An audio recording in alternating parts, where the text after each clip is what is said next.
Welcome to the Fat Podcast. You got myself, Derrick, my man, Gary, and our got a special guest today, Ray. Ray, how do you pronounce your last name? Yeah, my last name is West African from Nigeria, so it's Akinlosotu. Thank you for doing that. No problem, man. It's been like that since kindergarten, so you know what I'm saying? I'm used to that. It's 10 letters long, so yeah. Thank you for joining us today. So. Right. That's exactly it.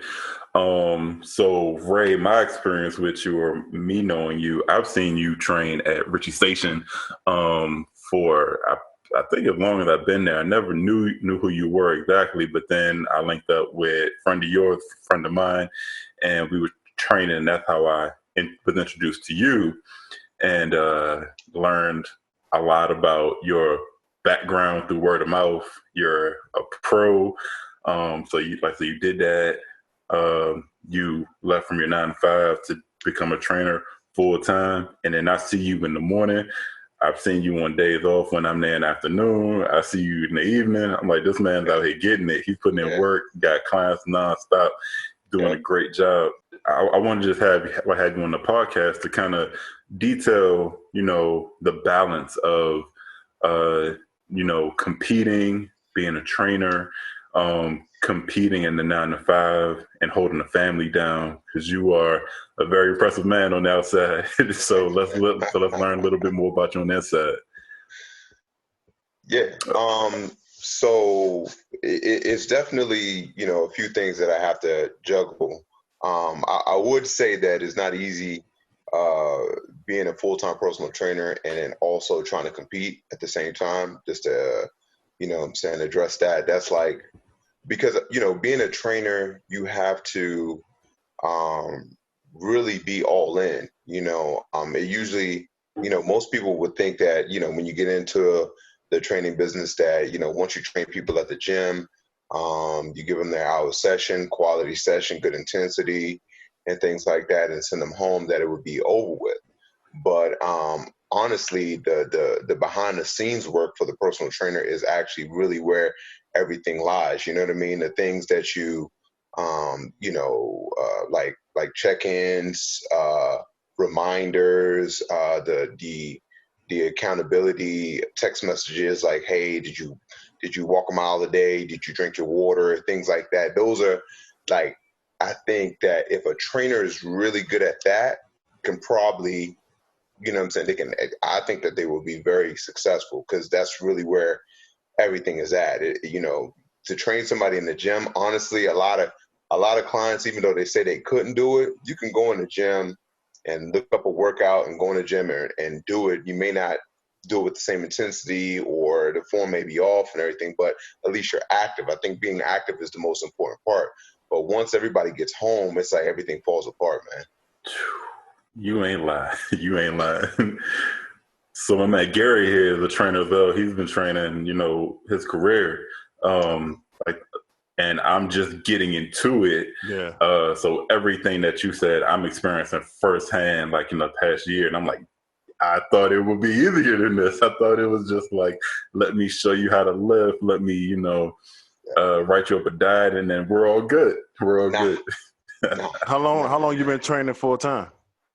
I've been training full time for about 1.5 years now. I was always part time, because I was with Verizon Wireless previously. So I worked for the communication company for about 10 years, and it was a good job. Definitely paid the bills. Less stressful than being an entrepreneur and things like that. But it started to get to a point where I lost the passion for it after 10 years, because it wasn't giving me that wake up in the morning and like, let's go kill it, let's have purpose. It wasn't giving me that anymore. And on the side, when I was doing my personal training, I was impacting lives, and people were like throwing money at me, because it was like one of those things where at first it started as, taking my friends to the gym, showing them what to do and things of that nature. Then that started, people actually threw the idea at me about monetizing it, turning it from taking a friend to the gym to, hey, listen, man, if you could just I could just roll with you about 2 times a week, man. Hey, every time we go, I'll give you $20. And I'm like, That's what's up. I'm like, maybe I should look into being a personal trainer, because at that time, working retail, even though it was paying a good living, it was, I still didn't feel like I was doing like a job that was a career that I could feel proud about. Like, this is what I'm doing. So, and I felt like I haven't found that for myself. So when that came up and I knew the passion that I had for fitness, I was like, you know what? I think this may be it. And I wish I would have went to school for this instead of computer technology. You know what I mean? So, yeah. That's what's up. I remember I probably got to like 3 months worth of my living expenses put up, and that's when I did it full time. Okay. Yeah, I did it full time. It was kind of, personal training is tricky because you really got to know how to budget your money, because you're living off somebody else's income, you're a bill pretty much. And so with that being said, when you have a stable income and then you have to get as many clients to get to that stable income that you had prior to, sometimes that can be tricky, because with personal training, you can have 30 clients 1 month, the next month 15. So it's trying to keep that consistent rotation coming in, because it can be scary, especially when you have a family and you're providing, and sometimes you're trying to explain this to your significant other and they're not really trying to hear that. Like, bruh, you gave up a good job, benefits, dental, all that to personal training to be in the gym. That don't make sense to me. But when you dig and grind it out, you're good to go. Yeah, so, absolutely. The hardest thing is just after a while, it becomes the time you put in. Because with me, when people see your page and when people see the results that you give people after a while, you don't have to compete with other trainers. You see what I'm saying? Like, it's so many people that need to get in shape, especially in Maryland.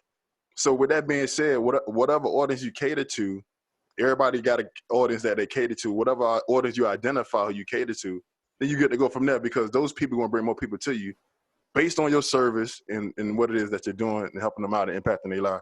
Because like you said, it is bigger than, inside the gym. For me, I train a lot of women. That could be stressful. And I love y'all. If y'all watching, I love y'all to death. I miss y'all, but let me tell you something. When it comes down to the simplest thing, like just asking your significant other, your girlfriend, whoever, hey, what you want to eat? That can be challenging. Absolutely. Like if you don't know what the hell you want to eat, especially after this pandemic over with, I got to break up with you. But for women, it's like, I don't eat this, I don't eat that. They give you a whole list, and all right, cool, all right. Yeah. Here goes strawberries. It's like, I don't like strawberry. Come on, man. So I got to deal with that. Like you said, reminders, payment reminders, days and times. Yeah. All you doing the meal plans, weigh-ins, before and after pictures, marketing. So like when you're doing it by yourself, when you run it by yourself, it can be a little stressful. But the good thing is, like for me, when I did it, I was trying to get time back. So I don't mind. Like I already achieved what I wanted. Like I'm free to do whatever. At the time, I had my kids up here. So for me, it was like one of those things. I just want to be able to go to my child field trip without me getting permission to go. So I could do whatever I want. So I got my time back. And then, like I said, how I look at it, I'm impacting lives. And then with that comes the money as a tip. Because like right now, I'm quite sure for you, I don't know how it is for you, but right now, I can't train people in the gym physically. Mm-hmm. Right? So I send workout programs. I can't charge for workout programs because there's 1,000 people that's sending them out for free. Yeah. So it's like, that'll be pointless. So I get them the free workouts, but yet, because I impacted so many lives, for the people that I train, I got people that still send me their payments, even though I'm not training them physically. Yep. So it's like, it's rewarding. And then that networking is a plus, man, because you meet so many people that you train, you don't know who you're training. You might mess around and be training somebody who do real estate, and they might invest in you and be like, hey, I just want to open up a gym. Hey, and I want you to run it. Here you go. You know what I'm saying? So it's a beautiful thing, man. I have to agree on that, man. Like you said, you never know who you're training, and until you ask, you know what I mean? Because everybody looks, is interesting, because in this area, you know what I mean, people usually, if you don't see their car or their home, they normally don't look like, most people don't usually look like they may do something that's really great, or you know what I'm saying, that you would just be like, oh, you can't usually tell when you look at them. But man, like my clients range anywhere from foot doctors to dentists to surgeons, you know what I mean? And it's just like, man, like you said, like, I had an issue with my foot, and one of my clients I'm like, yo, my foot's hurting. I don't know what's going on. Something's on my ankle. my client, new client I just had not too long ago was just like, you know what, I'm a foot doctor. Here's my card, come see me. So you're right about that. Yeah, that's a crazy blessing, man. That's right. That's what's up. It's a small world, man. Yeah. Ray, so what was that transition like? Because Gary mentioned that he saved up like 3 months of living expenses, and then he went on ahead to make that dive. Is that something that you did too, or like how did you like make the transition? It was similar to that. So what happened with me was I had to make sure that what I was bringing in was close to. I just made sure that it was close to what I was bringing in, because I felt like once I got my feet wet and I got going, I would be okay. Mm-hmm. One thing I know for a fact is, it's a blessing to be at the gym that I'm at, because the gym that I'm at, Ghost Gym in Capitol Heights, is like the traffic is insane. A1, like, you know what I mean? There's always somebody in there, and it's always new. It's like there's always somebody rotating, like a fresh face in there.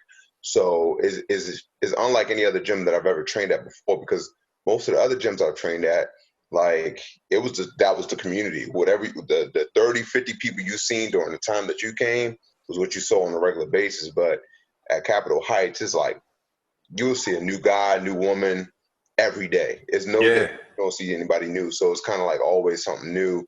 So it's very large. It's a large gym, and that kind of helped me out in regards to, you know what I'm saying, getting referrals and things of that nature, because, as trainers, we all know one of the biggest rules is you're always being watched.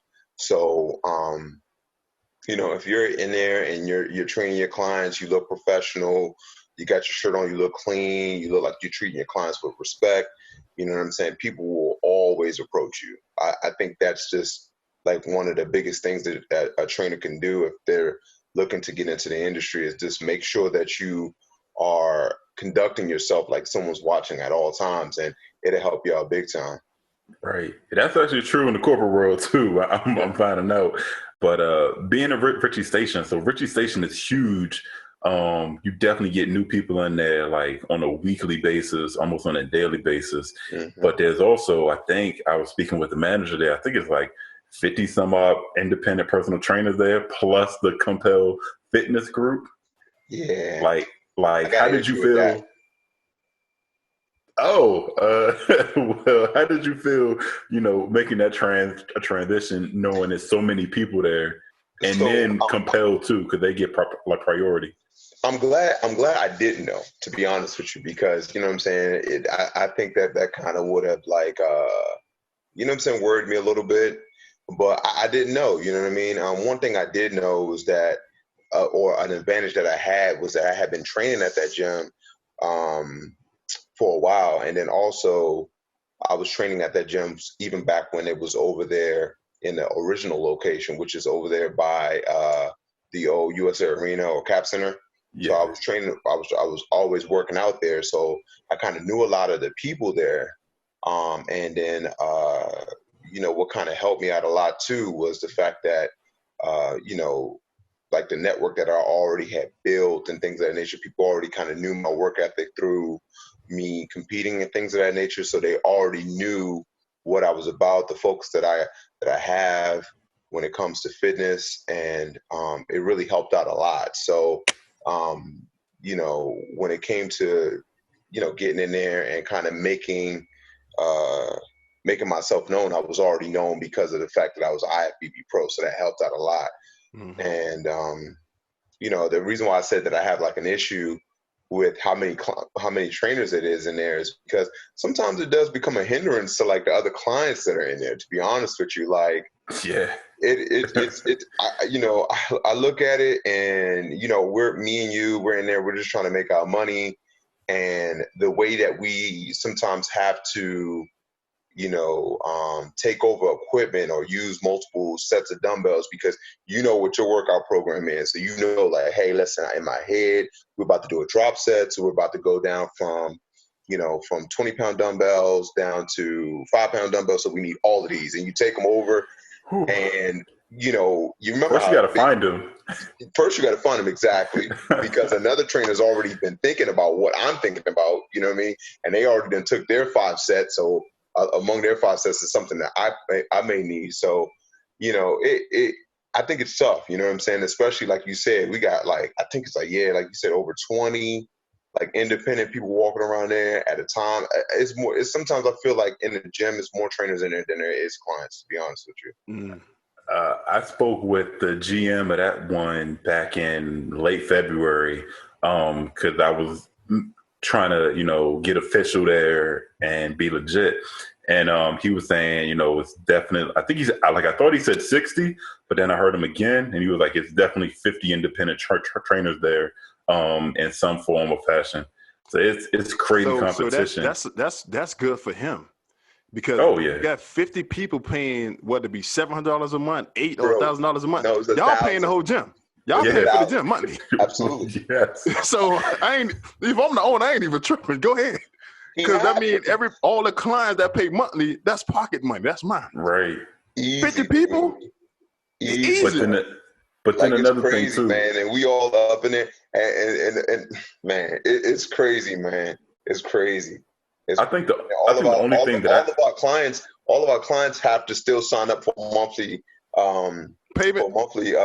He getting over. He getting money. How do you feel about that? Over, my biggest thing is this, because it's hard. So you got to know how to market. Like, so whatever gym I go to, I try to let them know, look, this is how many people I train. All right, let me know your overhead price, and then I could give you a number what I could give you monthly without them signing up. Because I'm gonna tell you why. Because ain't no sense of me paying $1,000 a month for overhead to train all these people, and they still got to sign up. We could do better than that. Come on, that's double dipping. Because if that's the case, if I train 30 or 40 people, then you need to drop my overhead to either $100 or $200 a month, because you're making out with the people that I'm bringing in here.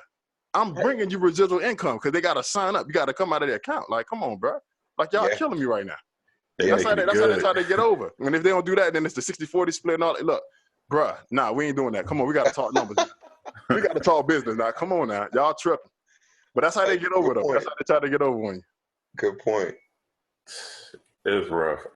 To be honest with you, just the thing about Richie Station, because I've decided to go to Crofton.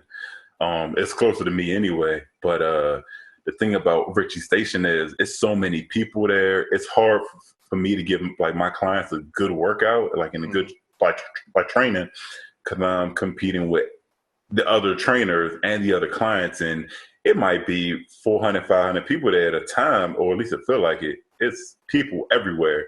It's like it's hard to even move.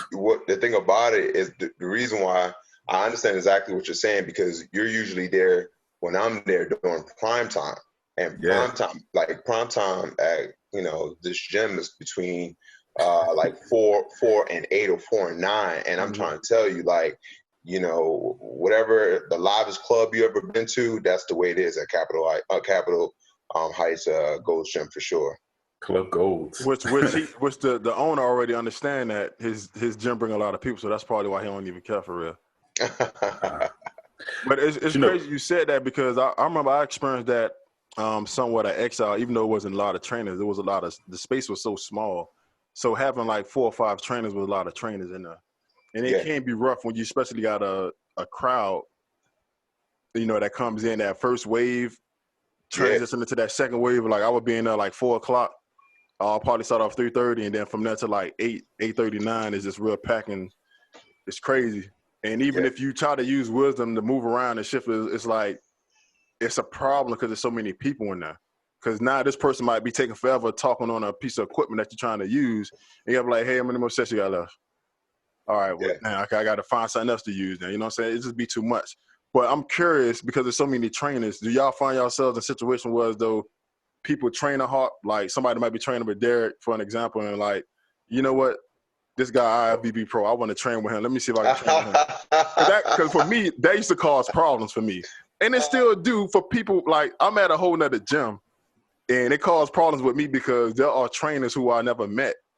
But I have people who train with these trainers, and they'll lead these trainers to come to me. And then they be feeling some type of way. And I'm like, bro, I don't even know you, fam. Like, you following me for what? I don't know you, never met you.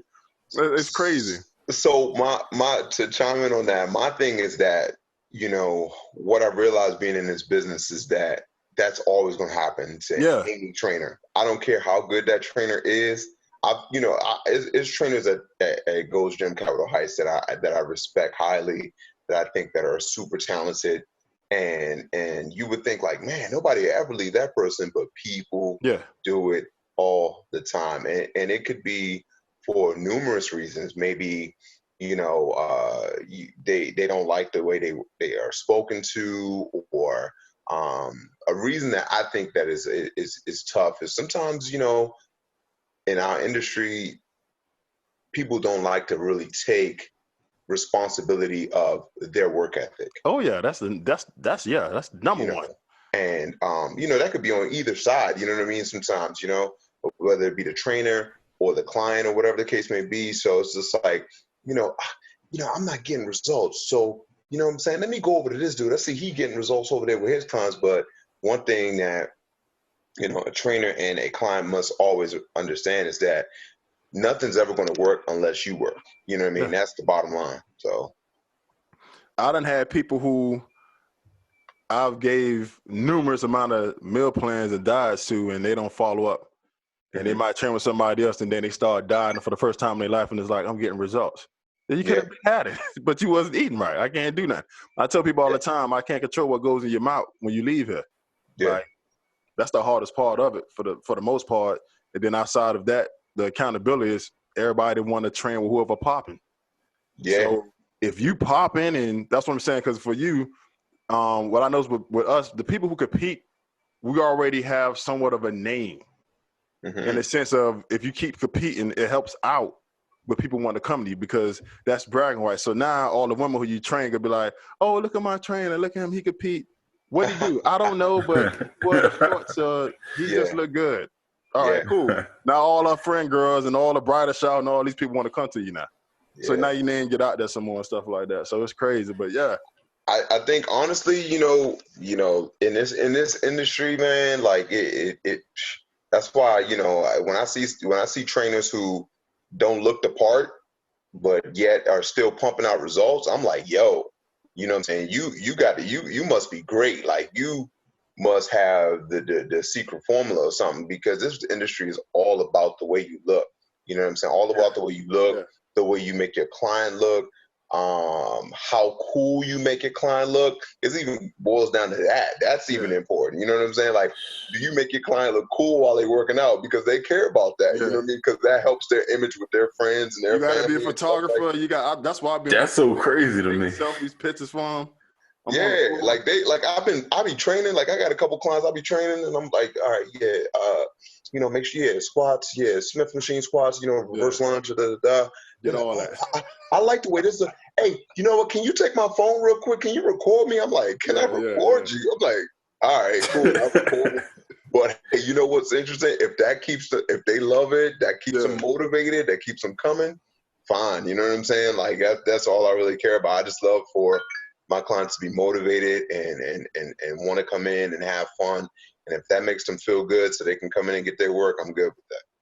Yeah, I noticed it's the look is just like part of it, because I got a buddy. I love him to death. I play football. We played college football together. He do not look good. He's out of shape. He look like the typical trainer that's be like, man, bro, you telling me to do 10 burpees. Can you do 10 burpees, fam? Like, it seemed like if I was one of his clients, I'd challenge him with everything. Yeah, but he know what he's doing. And this is somebody who was not certified, did not probably making more money than all three of us put together when it comes to training. Yeah. Because of where he's at. You know, he's down in Texas. You know, when you go down south, it's a little bit different compared to up north for some reason. Not just my opinion. Me being raised down south, I know that Southern hospitality, like, people down there take it a little bit more serious and they support you way more. Like, you mess around and you go down in Texas somewhere and you find a nice spot, you might mess around and have 100 clients within like 3 months. Oh, wow. Because number one, down there, they got to look good. The further down south you go, the weather's better. They got to look good. They take it serious. This is their livelihood compared to up north where you got hired in the jacket and you get all the seasons and stuff like that. Down there, you know, you training models. So, like, prime example, you know, you might come across a celebrity you training. I know a couple of people I play football with who train celebrities, rappers and stuff like that. And if you train one of them, you're really good because now you really don't need nobody else to train because you might be making like $10,000 a month off of training one person. Absolutely. 2 times or 3 times out the week. So it's like, I'm good. Like, that's cash. I might give you cash. Hey, send me 2 of those punts. I'm good. Look. We might have to do a guys trip and just go down there one time. I think that's the move. Absolutely. Scout out the opportunity down there. Open up the gym. Up here is a little bit different. Like I said, ain't too many celebrities in Maryland. So unless you train an NFL player wife or a basketball player wife or whatever, like it's kind of crazy up here. You just gotta work what you got. It's like kind of to your point, just to kind of like, piggyback off of what you're saying, along with, being able to hide from, with the different layers and us getting all the seasons and things like that, it also makes people not really value fitness as much. You know what I mean? Because I hear about these places you're talking about, like, down south and, to the West Coast as well. Yeah. And I hear out there, like, trainers do well just because of the fact that, they take it more serious. Like, you're naked most of the time, you're naked more or have less clothes on more on those sides of the continent. So it's kind of like, you know what I mean? It does make you kind of think, because up here, it's like, how much you charging? Oh, yeah. I'm going to get back to you on that. I'm going to get back to you on that. So. Yeah, it's just different in those melting pots, like the Californias, the Floridas and stuff like that. My buddy, that's how I got into personal training. One of my buddies who I was my college roommate, he's in California. He was training 5 people. Out of those 5 people, he was making $8,000 off of 5 people. Wow. He was working for, and it's funny you said that, he was working for Verizon Wireless. He quit. Wow. He quit. I thought he was playing until he screenshotted me his bank statement. He was like, bro, this is how much I charge him. 5 people. That's crazy. I'm around here training like the whole Baltimore. I'm training like 60 people. I'm like, I would cut 60 down so fast to train 20 or 10 people. I would have had this. I would have had properties by now. You know what I'm saying? Absolutely. Like I wouldn't be no need to train nobody. Like, it's interesting because you really got to be smart when it comes to, your pricing. You know what I mean? You got to be smart. You got to know where that median is of charging what you're worth versus making sure that you're presenting that value for what you're offering and things of that nature. Because you know what I mean. Sometimes you got to make up. You have to make up your cost or how much you want in volume. You know what I mean. So in an area like this, it has to be more of a volume of having more clients versus having a particular one type of client that pays that premium. You know what I mean? So, yeah, it can be tough. Yeah. That's why the demographic where you got to know what the surrounding. Like, I'm around a whole bunch of college students, so they really can't afford training. Right. So I got to dumb the prices down. Exactly. But then that's when you got to have multiple. You got to have like at least 10, 12, you know what I mean, to get to where you need to be. Yeah, for sure. We will be back with part 2. Part 2, yep. I forgot. I lost track of the time. Conversation was flowing so well, I lost track of the time. It's flowing. So we'll be right back. Fat Podcast.